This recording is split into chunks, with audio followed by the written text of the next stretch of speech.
Et voilà, ça démarre. On joue un joueur qui est classé 2009 et on va ouvrir avec le pion dame, D4. Alors, mon adversaire joue G6, donc on va jouer C4. Alors G6, c'est pour jouer fou G7, voilà, il met son fond fianchetto. On va continuer par cavalier C3. Donc cavalier F6, E4. Et on va certainement assister au coup D6. Voilà, D6 est joué. Donc on est dans une... Enfin, je lutte contre une défense est-indienne. C'est comme ça que s'appelle le nom de l'ouverture choisi par mon adversaire. Donc il a développé rapidement son aile roi. Et moi j'ai le centre. Et voilà, les deux rois ont réussi à faire roc. Et voilà, il m'attaque au centre. Il percute avec cette poussée de 5. Alors je pourrais pousser D5, mais c'est ce qu'il recherche en fait. Il cherche à avoir la case C5 pour son cavalier pour doubler les attaques contre le pion E4. Alors, je pourrais défendre, mais c'est un peu déplaisant.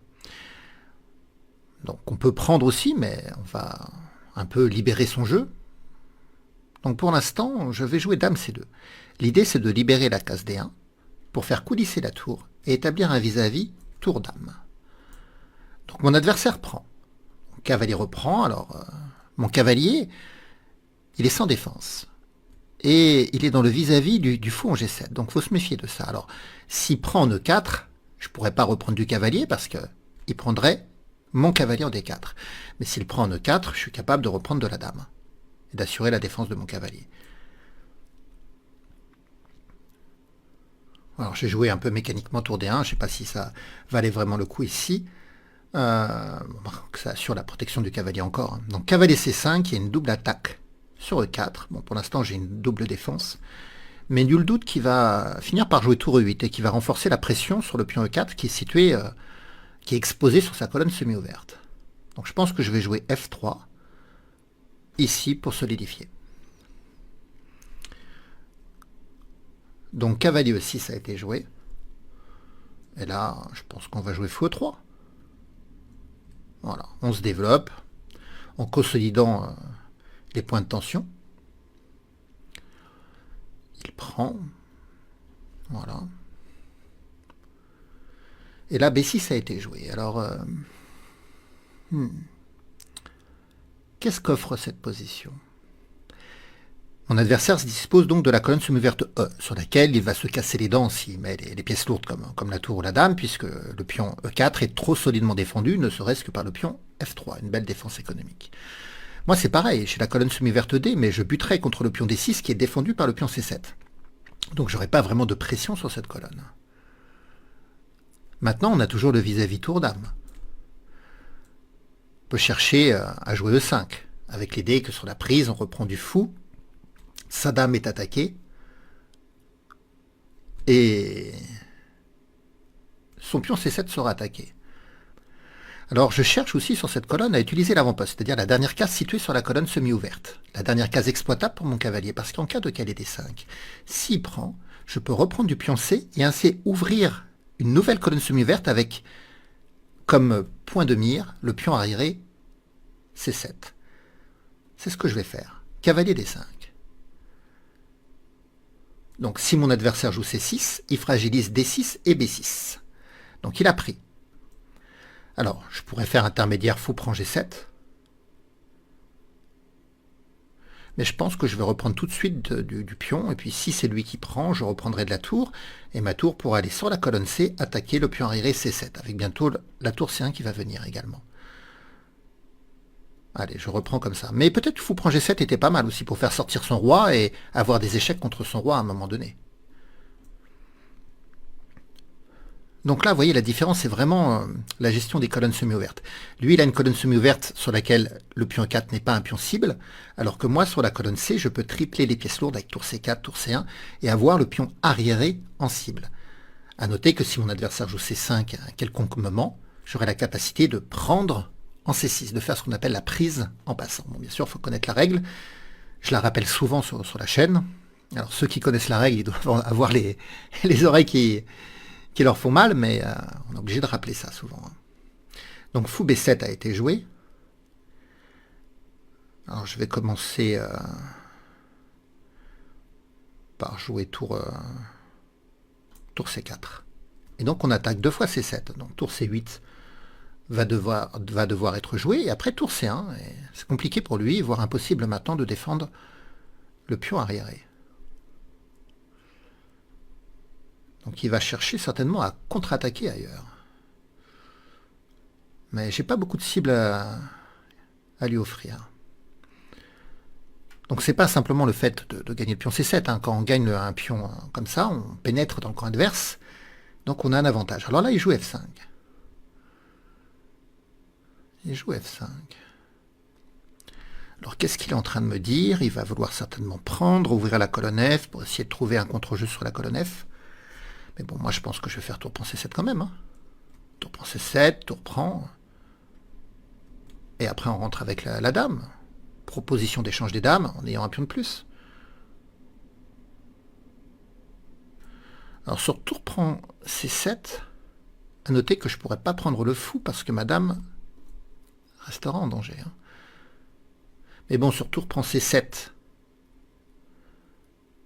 s'il prend E4 par exemple, je ne peux pas lui prendre le fou, je peux peut-être échanger les tours, mais je peux aussi intercaler dame C3 pour viser le mat en G7.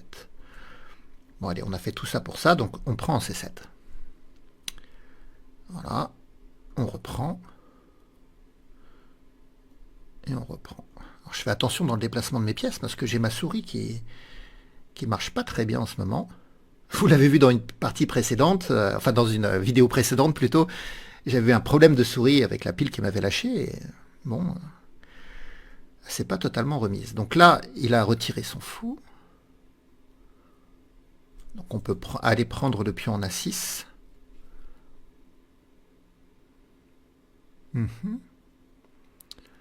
Est-ce qu'on n'a pas mieux? Je pense pas, on va aller prendre le pion en A6. Et donc on a 2 pions de plus, ça commence à faire beaucoup pour lui.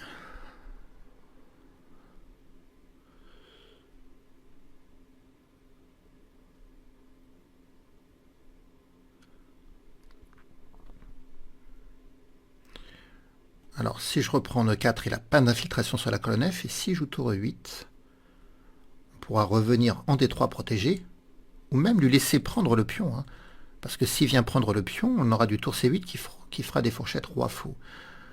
Donc je prends E4. Alors mon adversaire a très mal géré finalement l'ouverture de la colonne ouverte C, parce qu'il a perdu le pion arrière C7, et ça lui a pourri son jeu en fait. Hein.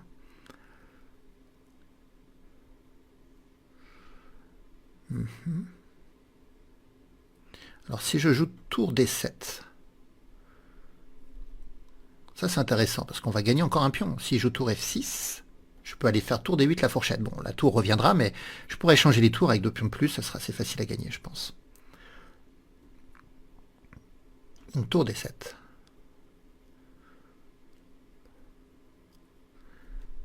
Si j'arrive à prendre D6, après c'est tous les pions sur la 6e rangée qui tombent les uns après les autres. Hein. Donc il vient de jouer roi G7. Alors même si la position maintenant est totalement gagnante, je préfère toujours jouer lentement, calmement, pour éviter de bêtes erreurs. Parce que, comme nous tous, hein, j'ai perdu des parties, mais vraiment, vraiment très bêtement. Donc on va venir protéger le pion D3. Et maintenant, ça va être une marche au pion. On va avancer avec les pions. On a des phalanges de pions ici, ça va être compliqué à l'adversaire de pouvoir tout arrêter.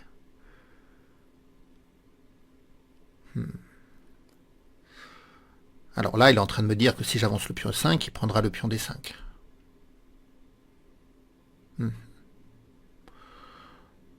Après, je peux avancer les 2 autres pions passés à l'aile dame, ou alors centraliser mon roi. Dans les finales, c'est bien aussi de centraliser le roi. Le roi n'encourt pas beaucoup de danger et il peut apporter sa pierre à l'édifice. Mon adversaire n'a toujours pas de pénétration sur la colonne, hein, le fou contrôle la case F1. Donc il vient de jouer tour F7. Alors je regarde quand même ce que donne l'avance du pion. S'il fait fou prend, ça permet de jouer tour G6 échec. S'il vient en H7 protéger le pion, j'ai une découverte possible parce que dès que ma tour bouge, le fou attaquera son roi. Donc c'est pas si ridicule de jouer E5. Mais bon. Alors si je joue tour B8, il n'a pas vraiment de casse pour son fou. Il pourrait coulisser la tour en A7 pour le défendre.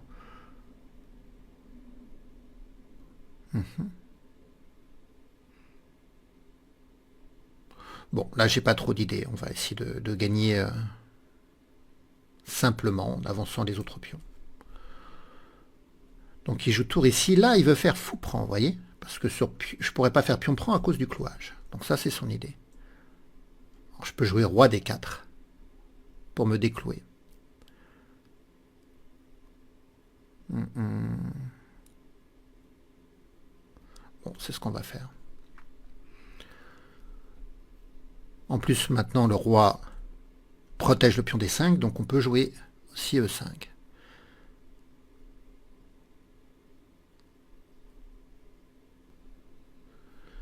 Donc tour F7 a été joué, il profite du fait que mon roi est parti en D4 pour essayer de s'infiltrer en F2.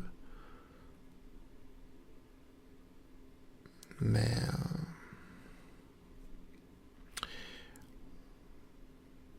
je pense qu'on va jouer tour A6. Attaquer son fou et sur fou B7, jouer tour A7. Comme ça, sa tour devra toujours surveiller la défense de son fou, en fait. On va lui casser les pieds avec tour A6. On va essayer de le priver de tout contre-jeu. Et voilà, tour A7. Donc là, il y a une proposition d'échange des tours. Donc maintenant, c'est facile, on échange les tours. Et puis, tous les coups sont gagnants hein, maintenant, pratiquement. Donc, alors, notez que j'avance mes pions sur case noire.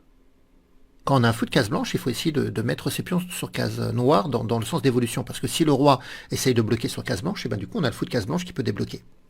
Alors que si je mets mes pions sur case blanche et mon fou sur case blanche, l'adversaire peut me bloquer, m'entraver la marche de mes pions sur les cases noires, en fait. Hein. Donc là, on va jouer fou B5 et on prive le roi de toute case pour l'instant. Donc il a joué fou B7 pour me retirer la case D5 avec mon roi, mais du coup, je peux jouer aussi. C'est toujours cette volonté d'ailleurs de mettre sur case noire, vous voyez, de jouer E7. Attaquer son roi avec le fou qui contrôle toutes les cases. Et mon adversaire abandonne parce qu'il a bien compris ici qu'il ne pouvait rien faire face à la poussée du pion 7.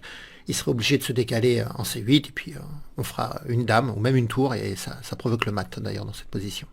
Alors qu'est-ce qui était intéressant à comprendre dans cette partie? C'est à partir de cette position en fait. Hein. Il faut comprendre que lui il a une colonne semi-ouverte plus courte que la mienne parce qu'il dispose de 1, 2, 3, 4 cases sur sa colonne.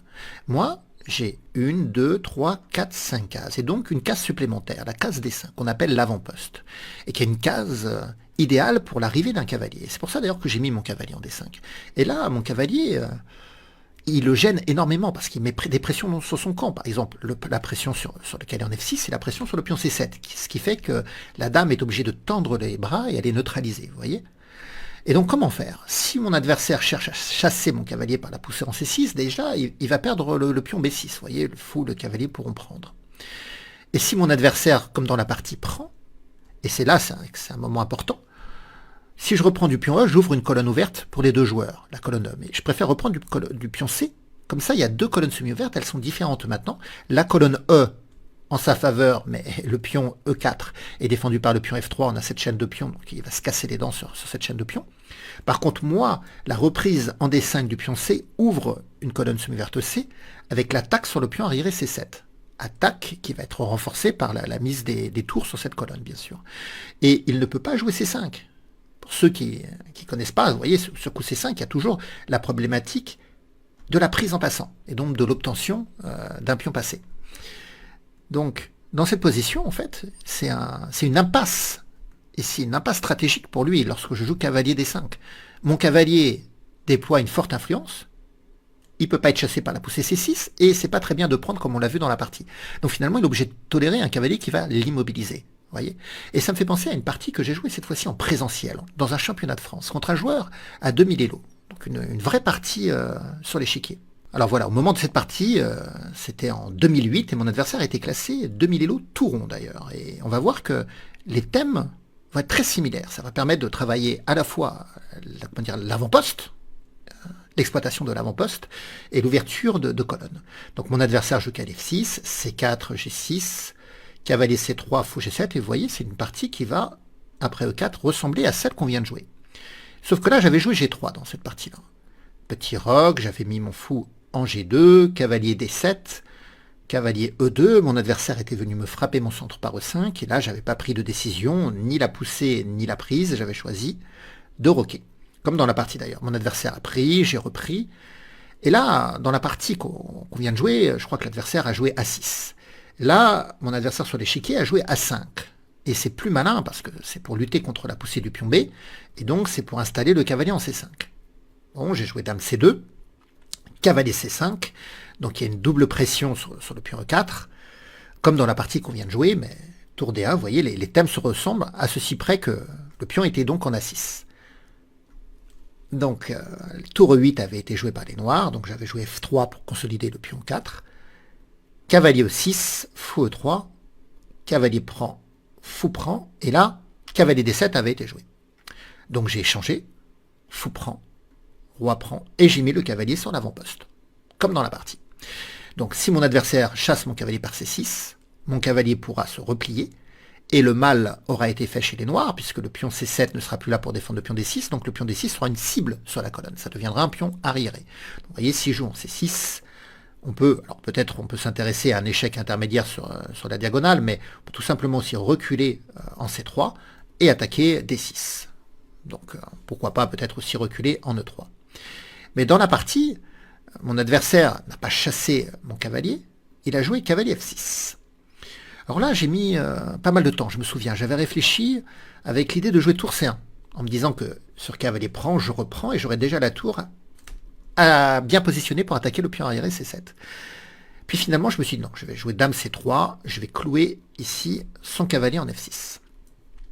Fou E6 a été joué, donc maintenant j'ai amené ma tour, toujours avec l'idée que sur fou prend, cavalier, je reprends du pion, et j'attaque le pion arriéré. B6 a été joué. Mon adversaire ne prend pas de décision, mais du coup, il est obligé de tolérer le cavalier qui le gêne. Pression sur F6 et pression sur C7. Donc la dame D8, comme je vous l'ai dit, elle tend les bras, elle ne bouge plus. Alors dans cette partie, j'avais joué G4 avec la volonté de jouer G5, d'aller piquer la croupe du cavalier cloué. Mon adversaire m'a bloqué par G5, donc H4, avec l'idée qu'en cas de prise, je pousse en G5. Donc mon adversaire avait joué H6, donc j'avais pris. Et là, ce qui est intéressant, c'est, rappelez-vous, dans la partie que j'ai jouée sur Internet, je vous ai dit, à un moment donné, je plaçais la tour face à la dame, pour créer un vis-à-vis. Et ce vis-à-vis, souvent, il n'est pas exploitable. Mais là, dans cette partie, il est exploitable. J'ai joué E5. J'ai joué E5 avec l'idée que si le pion prend, c'est pas ce qui s'est produit. Mais si le pion prend, mon cavalier peut partir avec l'attaque de sa dame. Par exemple, je peux faire cavalier prend B6, attaquer sa tour et sa dame. Donc quand je joue E5, j'ai la volonté d'ouvrir la colonne D, en fait. Donc, mon adversaire a pris en D5, parce qu'en même temps, j'attaquais son cavalier. Donc, pion reprend, attaque le fou qui recule. Donc, maintenant, le vis-à-vis dame-roi va parler. Prise en D6 sur échec. Donc, F6 avait été joué. Prise en C7. J'attaque la dame, dame D6.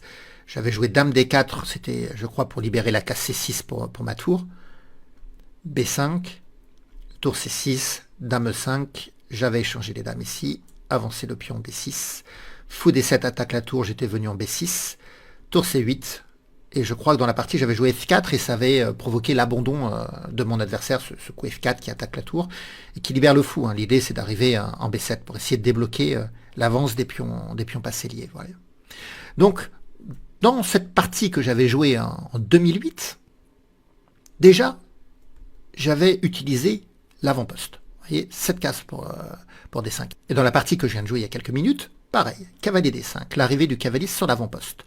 Donc j'espère que maintenant vous verrez autrement les colonnes semi-ouvertes et les cases qu'on appelle les avant-postes, les dernières cases exploitables pour un cavalier situées sur une colonne semi-ouverte. Bien voilà, j'espère que cette vidéo vous aura intéressé. Vous pouvez me laisser des commentaires, des pouces, et on se retrouvera bientôt pour de nouvelles aventures. Au revoir à tous.